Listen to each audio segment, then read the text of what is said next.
Hello, everyone. Welcome today to our Logan Writers Festival interview series. Today, I'm with the fabulous Rebecca Timmis, and we are going to be talking about how she's bringing books to the festival, and she's going to be one of the presenters. How are you going today? Good, thank you. Thanks for having me.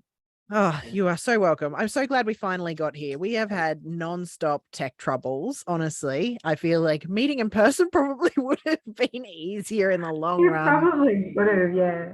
Oh my goodness. So tell me a bit about the books that you've written.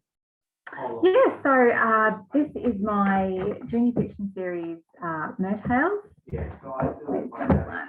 And it came out, the first book came out exactly a year ago tomorrow.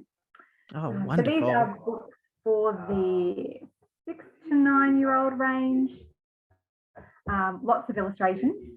Um, You've got a little bit of background noise, Rebecca. Is hubby Sorry, on a business call or he is. Do you want me to jump and tell him to it, keep it it, down? let me Actually, what I pause might it. You know what? It wouldn't be a volunteer festival if we didn't have some tech issues on all ends. So I'm really glad. This This is sounds so much true. clearer. Thank you. Oh, excellent. All righty.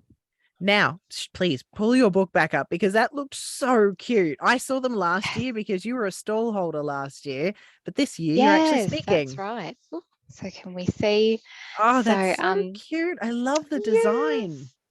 Yeah, they're really, really fun to work on. And I didn't plan on illustrating them at first. I didn't really think that I was good enough, that my skills were quite up to scratch. But yeah, drew a couple of mermaids to sort of see the design that I wanted. And I had worked with a few different illustrators as well, and they weren't quite hitting the style that I wanted. So I thought, oh, this is kind of more what I'm after. And then I was like, oh, actually, that don't look too bad. Maybe I could do this. So sent them off, did up like a series proposal. So had the first manuscript done, and then just character designs and a few full illustrations.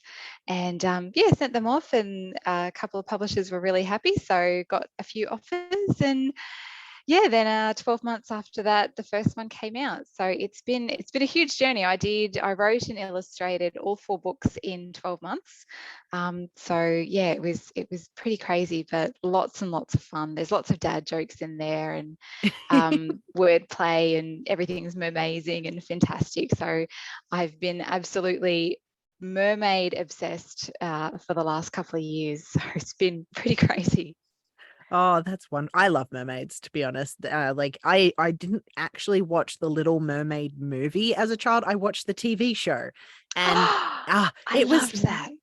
way better than the movie. I loved it. I remember there was like a big seahorse that was really wild, and there was, octopus and sharks, and so much more fun stuff than, Ursula's like the best villain, but there was so much more in it than a romance. And I think it had Yeah, some really beautiful messages throughout it.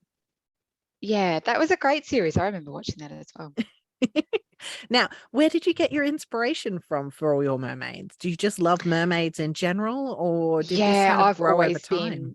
been, some girls are into horses, unicorns, fairies, mermaids was always my thing. So I grew up in Logan Home, and we were lucky enough to have a secondhand pool, above ground pool. I think it was Ooh. probably about 20 years old when my dad bought it, and part of the condition was he had to go and take it down where from the place that he bought it from, and then put it back together. And this thing was so old and rusted, you basically needed a tetanus shot before you could swim in it. But I lived in that pool, and we would swim from September all the way to June. And then the pool would basically go green over winter, and dad would have to like put all these chemicals, and it would suddenly become nice and blue again by springtime. But I lived in that pool, and I was always just underwater, just pretending that I was a mermaid. And then I'd get out and I'd draw pictures of mermaids, and then I'd get back in. And yeah, that was my childhood. So I always knew that mermaids were going to be something that I was going to do a series on eventually. And then I was backpacking through Cambodia and went snorkeling for the very first time. And it was just absolutely magic, just being out on the reef and seeing all the beautiful coral and the beautiful fish and just this whole other world there. And it was really magic. And I thought, okay, it's time. And that was about 10 years ago. Came up with the idea, wanted the characters to be based on my three best friends and I, which was pretty fun to do. And they think it's quite hilarious. And yeah, just spent quite a lot of time revising the concept. It was sort of a middle grade illustrated idea for a while, and then even a picture book series. And then I did a mentorship with Elisa Darlison, who is a prolific author based on the Sunshine Coast. And she said, no, the sweet spot for mermaids is that 6 to 9 year olds, which is chapter books, highly illustrated, but still you can kind of have a lot more humour and a bigger story than a picture book. And yeah, she was right. So went ahead with that and wrote lots and lots of versions of manuscripts, and finally got one that yeah, we were both sort of happy with, and went from there. Oh, wonderful.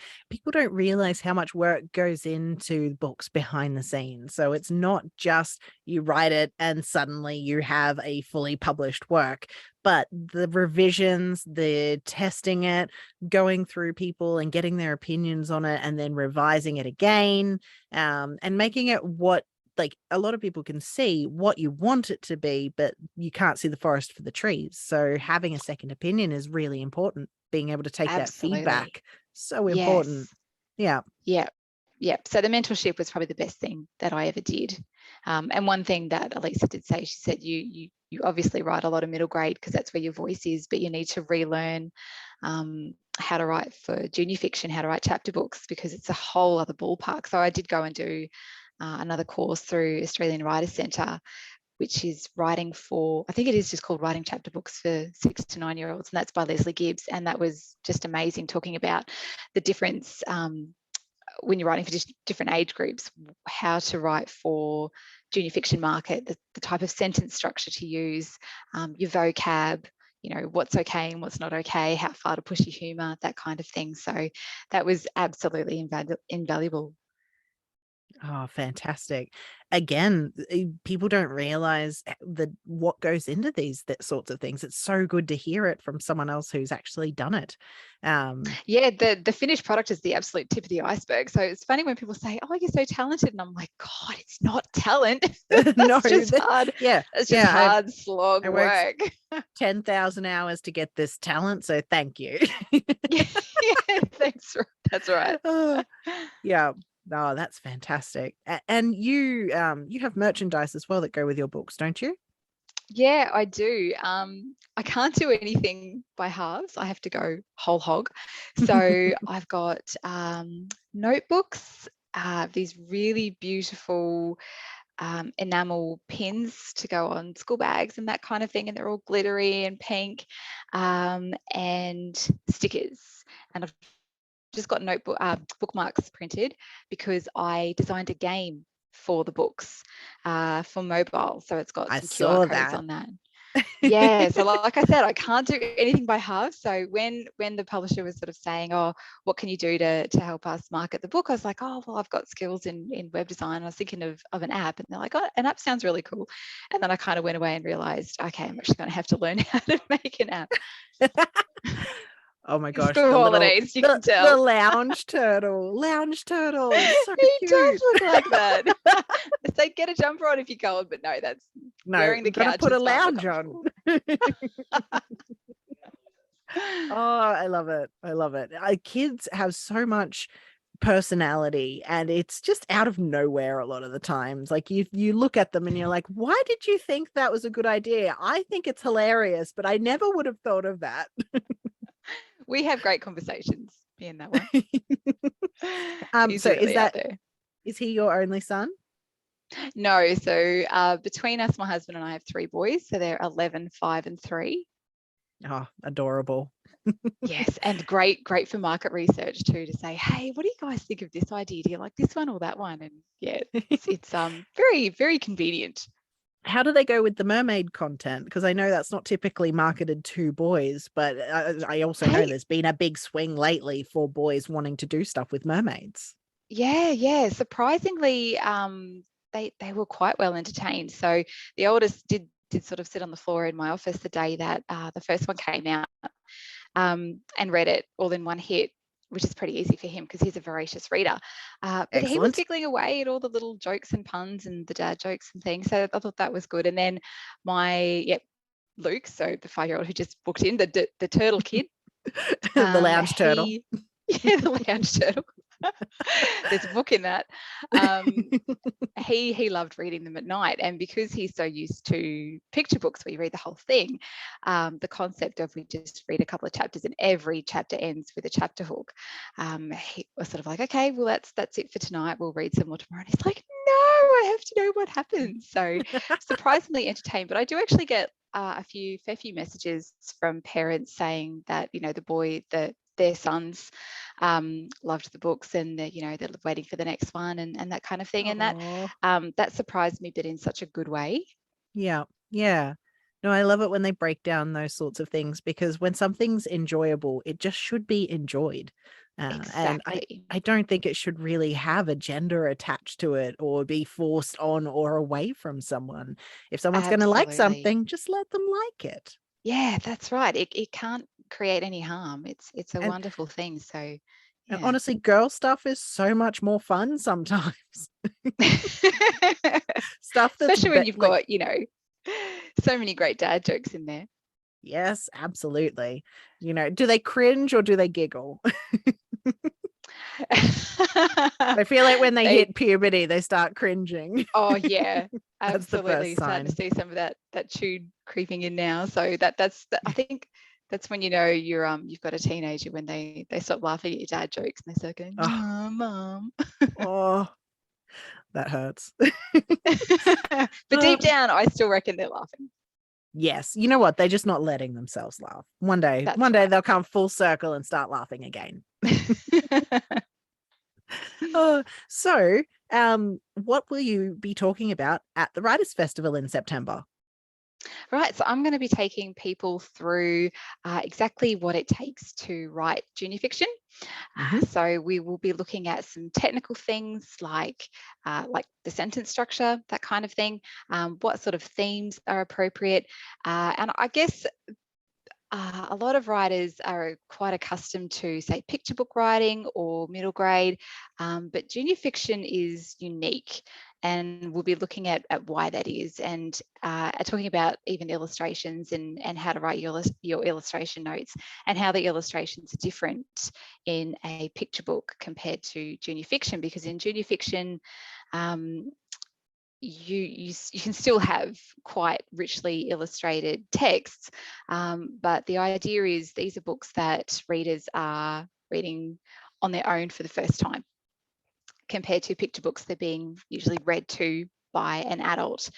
And so the illustrations are there not just to kind of enhance the text and make it more appealing, but to explain the text and to help give hints as to what the words are and what they might be struggling with, and the concepts as well. So they're a little bit more, the illustrations tend to be a little bit more literal and mirroring of the text compared to, say, a picture book. So we're going to be looking at lots of different things like that, what makes junior fiction unique, and also little insider tips about what publishers are looking for, and where to go for extra learning as well, because we've only got half an hour. So I think we'll get through, it'll go quite quickly, and there's going to be a lot to cover. Oh, it sounds so fascinating. And there's some really practical tips in there. So I really like that. But if you want to do more talks outside of the Writers' Festival, you are welcome to hire out any of the community halls. The local council is really supportive of writers in the area. So they have an opening for the writers in the festival to go and hire out the community halls. And I think they cover the cost, but don't quote me on that. And they will help you. Yeah, they will help you keep teaching the community, and you'll have a captive audience.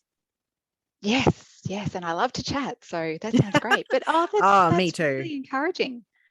Oh, absolutely. And you know what? It's something that they really want these halls filled. And so they're available for book launches, they're available for seminars and workshops.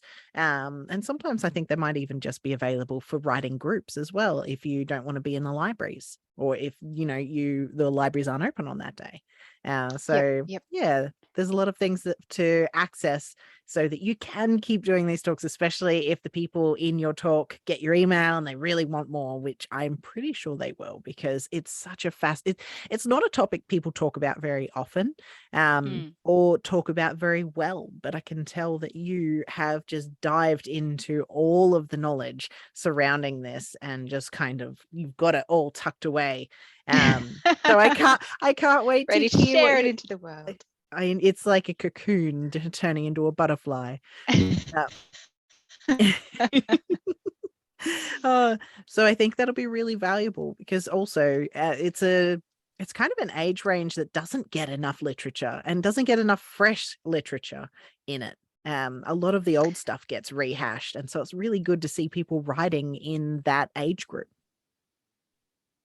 Absolutely. And there is a space for it in the market for sure. And you kind of Mm, see, a lot of the same names pop up a lot, and publishers are really thirsty for new names and new material, which is great. excellent. Oh, that's very exciting. Well, thank you so much for chatting with me today. This has been really insightful. And I really Oh, enjoyed seeing the fabulous. lounge turtle. Oh, so to He see did he did more, pretty well. he came in and turned straight around. I think he Yes, realized yes. you were Once on a once call. Dad reeled him in, he had to get past the gatekeeper. So Uh, no, I think your talk is going to be fantastic for everyone who's interested in writing junior fiction. And I think it's something we haven't had at the Writers' Festival yet. So I'm really excited to see what you have to say. oh, Um, that's fabulous. Yes, I hope there's lots of people there, and yes, I will. I'm very, very much looking forward to it. you know what? The tickets are cheaper than just about any writers' festival in I'm going to say state, but it might even be the country. And it's a great place for readers and writers to come and meet each other, and for people to learn about what goes on behind writing the books. So if you're a reader or a writer, if you have kids, please come and see Rebecca's talk, because it's going to be fantastic for boys and girls. Wonderful. Thank you so much. You're very welcome, and we will see you in September. All right, see you then. Bye.